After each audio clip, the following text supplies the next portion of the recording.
Hello student, आज का हमारा टॉपिक है फोटोसिंथेसिस।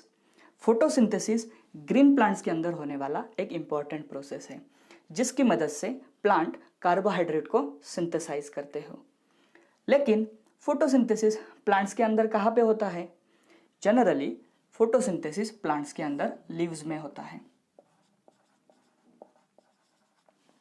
लेकिन एक बेसिक क्वेश्चन है, लीव्स के अंदर ही क्यों होता है? क्योंकि लीव्स के अंदर क्लोरोप्लास्ट प्रेजेंट रहते हैं।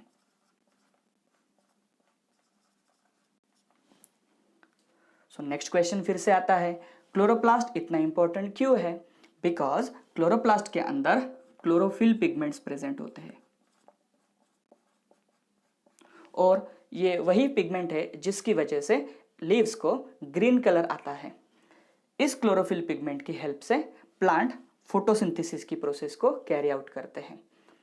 इस प्रोसेस को समझने के लिए हमें इस डायग्राम को क्लियर करना होगा। प्लांट्स एटमॉस्फेयर से कार्बन डाइऑक्साइड को एब्सॉर्ब करते हैं, उसके साथ में ही वाटर मॉलिक्यूल उन्हें सॉइल से मिलता है। इन दोनों का यूज करके प्लांट कार्बोहाइड्रेट को सिंथेसाइज करते हैं। लेकिन इस रिएक्शन को कैरी आउट करने के लिए उन्हें ज़रूरत होती है सनलाइट की और क्लोरोफिल पिगमेंट्स की, जो क्लोरोप्लास्ट के अंदर होता है। सो इस रिएक्शन के एंड में प्लांट्स एटमॉस्फेयर में ऑक्सीजन गैस को छोड़ते हैं, जो इस रिएक्शन का बाय प्रोडक्ट है। सो इस प्रोसेस को क्लियर करने के लिए हमें उसका इक्वेशन देखना होगा।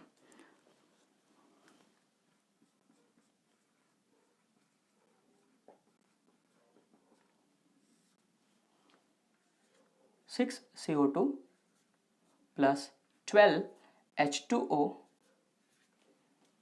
in the presence of sunlight and chlorophyll A, plant gives C6H12O6 along with 6 molecules of water plus 6O2 which is liberated in the atmosphere. सो ये है फोटोसिंथेसिस का ओवरऑल इक्वेशन। इस इक्वेशन में CO2 और water molecule as a raw material use किए जाते हैं। इस रिएक्शन को कैरी आउट करने के लिए सनलाइट की ज़रूरत होती है और क्लोरोफिल पिगमेंट की ज़रूरत होती है। बेसिकली क्लोरोफिल पिगमेंट्स के बहुत सारे टाइप्स होते हैं, उसमें से क्लोरोफिल ए जो होता है वो इम्पॉर्टेंट है, उसे हम इसेंशियल पिगमेंट्स भी कहते हैं। उसकी मदद से ग्रीन प्लांट्स कार्बोहाइड्रेट को सिंथेसाइज करते हैं। सो सबसे कॉमन जो कार्बोहाइड्रेट फोटोसिंथेसिस में ऑब्टेन होता है उसका नाम है ग्लूकोज।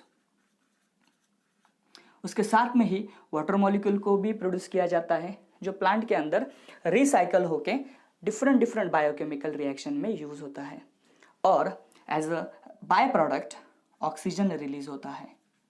आप सबको पता है ग्रीन प्लांट्स ऑक्सीजन को बाहर छोड़ते हैं, जिसकी वजह से एटमॉस्फेयर में ऑक्सीजन का बैलेंस मेंटेन रहता है। सो इस पूरी प्रोसेस को डिफाइन करने के लिए हमें इस रिएक्शन की हेल्प होगी। सो हम फोटोसिंथेसिस को कैसे डिफाइन कर सकते हैं? बेसिकली फोटोसिंथेसिस प्लांट के अंदर क्लोरोप्लास्ट में होता है, जो एक सेल है। सो फोटोसिंथेसिस एक इंट्रासेलुलर प्रोसेस भी है।